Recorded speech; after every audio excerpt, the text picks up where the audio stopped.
conversa por esse lado, porque Aimorés, como toda cidade do Brasil e do mundo, ela vive a mesma história. A história que foi de Aimorés de um momento de opulência, depois se tornou no que é hoje. Uma cidade que vai se sustentando com dificuldade. Não é? Aqui em Aimorés nós tivemos os períodos históricos.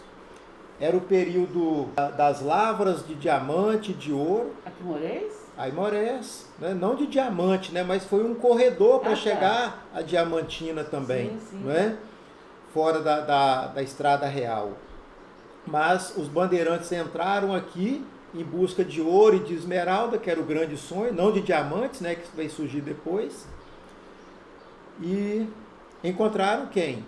Os índios, os botocudos que habitavam aqui, né? Além de outras tribos. E qual foi, então, a nossa prática? Daqueles que nos antecederam, né? Mataram os índios. Mataram. Com as doenças que trouxemos lá da Europa, não é? E depois escravizando os índios, ou simplesmente atirando para matar, ou colocando roupa envenenada. Por que isto? Por causa do interesse do domínio da terra. Dominar o espaço físico, porque o Brasil era uma área aberta. Pertencia a quem estivesse ali vivendo e ocupando. Oportunidade para todo mundo, né? Era oportunidade para todo mundo. Não é? Claro que as tribos indígenas tinham suas divergências também, que isso é da raça humana, é evidente, né? Mas os colonizadores trouxeram um conhecimento muito avançado da indústria bélica. Enquanto os índios tinham arco e flecha e tacape, eles já chegaram aqui com seus trabucos, né? Com as suas espingardas, os revólveres, e as doenças e o conhecimento de algumas doenças, né? Bem, depois desse início de colonização aqui da nossa região, se não me falha a memória, se estabeleceram então as fazendas, com a produção de bens de primeira necessidade. E aí nós tivemos aquele período dos meeiros, né? Porque só o fazendeiro com a família dele não dava conta. Então foi estabelecida a ideia de meeiro. Tudo que era produzido, metade era do produtor rural, do dono da terra. Produtor rural não, que isso de produtor? Porque quem produzia era quem trabalhava, né? Mas mesmo assim, naquela época remota, e não tão remota assim, o próprio dono da terra, vamos chamar de dono, né? Ele também trabalhava pesado ali, né? E os seus meeiros trabalhavam mais pesado ainda e dava metade para ele. Depois gerou a ideia da terça.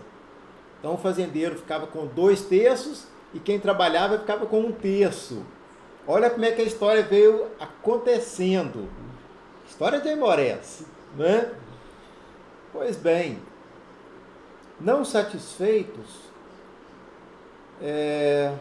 me parece que lá no período meados de 1940, 30, 40, foi criado então o Estatuto da Terra e era o sentimento dos proprietários rurais que os seus meeiros iam passar a ter direito, depois de um tempo na sua terra, a uma parte da terra, porque ele era o que vivia e produzia também sobre a terra. Então, o proprietário começou a adotar a prática da criação de gado extensivo, né? E aqueles meeiros foram sendo retirados das terras. Basta você andar pelas nossas propriedades rurais e você vai encontrar várias fazendas com casas de meeiros desocupadas e terras abandonadas, porque quando a mão de obra sai da terra, a terra fica ociosa, que alguém tem que laborar sobre a terra, né? Fazê-la produzir. E se a mão de obra vai embora, a terra volta a ser o que era, capoeira e mata, né? Então o fazendeiro, a cultura induziu ele de alguma forma a colocar um vaqueiro para cuidar de toda a sua terra e as suas vacas. E aí eu chamo essa cultura a cultura da predação. A predação. E da expropriação, inclusive.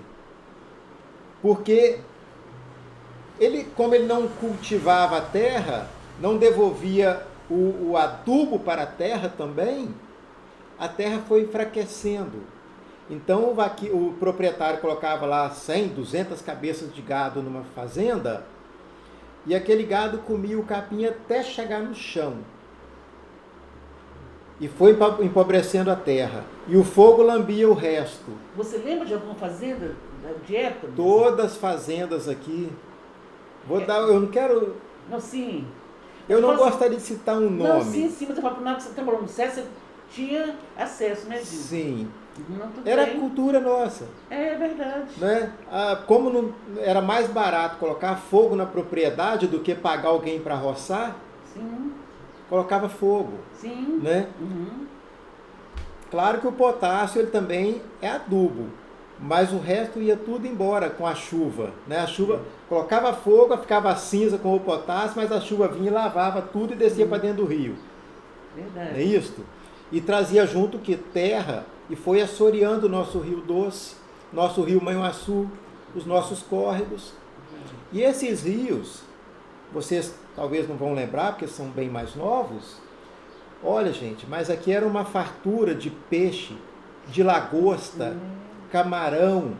Gente, era uma loucura. Inclusive, muita gente vivia disso, né? Vivia. Pescadores. Era sustentado, né? por isso. Sustentava. Famílias. E nós vendíamos para fora. Sim. O nosso pescado ia para Vitória, para o Rio de Janeiro. Eu me lembro. Eu também fui predador durante muitos anos da minha vida. E eu até me envergonho disso, né? Porque minha família era de caçadores. Então, quando chegava assim, sexta-feira, sábado, meu pai saía com a turma dele de caçadores e de pescadores, e nós íamos para essas beiradas de rio, para as florestas que ainda existiam por aqui, algumas matas ainda, né? E nós matávamos tudo. Tudo. Inhambu, jacu, cateto, lagarto. Matava de entretenimento ou para... Entretenimento. Claro que a gente comia. Sim, sim. Fazia estoque em casa, que as latas de banha, a gente fazia estoque de carne. Para quê? Para que isto? Porque no nosso quintal, naquela época, falando de 1960, antes de 1960, 70 ainda, não era proibido por lei ainda criar animais na cidade. Nós tínhamos uma cultura muito rural na cidade, não é? Então, praticamente todo mundo tinha galinha, porco nos seus quintais. Verdade. Não é? Então a gente matava, era costume, né? Até porque nós tínhamos vindos da roça e trouxemos aquela criação toda que nós tínhamos na roça para a cidade. Não é? Veio conosco a cultura de criar animais. E também plantar hortas. Não é isso? Bem, então o que nós fizemos? Nós acabamos com o meio ambiente de Aimorés, rural. Matamos tudo. E os peixes a mesma coisa. Nós íamos pescar aqui no rio Manhuaçu, uma turma de 10, 15 homens. Além de caçar, nós pescávamos. Armava rede. Não era pescar de anzol, não, porque até aí eu vejo como muito racional. Muito necessário até para o psicológico. Mas não, nós armávamos rede e tarrafa. Menina, aqueles sacos de estopa, 60 quilos, era assim, 10 sacos de estopa lotados de peixe. Capivara, paca, tatu. Vocês usavam no consumo, né? Consumo, dava para os vizinhos, dava para os outros amigos mais distantes, estocava. Mas a gente estocava e no outro fim de semana ia de novo. Pescava de novo e matava tudo. O rio Manhuaçu era um rio tão limpo, tão transparente, que você conseguia ver piabanhas. Aqueles peixes parecendo um piau, né? Grande. Costumava ver piabanhas nadando os bandos, assim, os cardumes, né? Dentro do rio. Olha que lindo, hein? Tão maravilhoso que era o rio Manhuaçu. Quer ver do Rio Doce, que é a nossa história maior, né? Da maioria dos aimorreenses. Às vezes, a gente não ia caçar ou pescar fora, aí meu pai pegava eu e meu irmão mais novo, o Lino, e nós íamos aqui, atrás do Hospital São José, pescar lagosta. Então nós passávamos assim, horas da noite ali, com o puçaz, né? E pegávamos lagosta. Olha, dá uma saudade desse tempo, tá, menina? Porque saber que a gente conseguia pegar um fruto do Rio Doce, de tão valorizado que é, e com tanta fartura, dá saudade. E tristeza de ver o que aconteceu ao longo do tempo, né? E por que que hoje nós não temos mais lagosta, nem cascudo no Rio Doce? Primeiro porque os proprietários rurais, com a prática de colocar fogo nas propriedades, e a chuva era muito intensa, e ainda que não fosse, mesmo essa chuva de hoje, ela foi carreando todo o solo das propriedades rurais para dentro do Rio Doce, e com isso aquelas locas de procriação do cascudo e da lagosta foram se acabando. Inclusive várias lagostas e cascudos que estavam dentro dessas locas que eles viviam ali, foram soterrados, né? Com o tempo eles foram sendo soterrados e mortos ali dentro daquelas locas, né? Então a nossa cultura do fazendeiro, que é a ideia do pé de boi, e aonde o pé de boi bate não nasce nada, essa é a famosa frase, né? Foram acabando então com o Rio Doce, o assoreamento.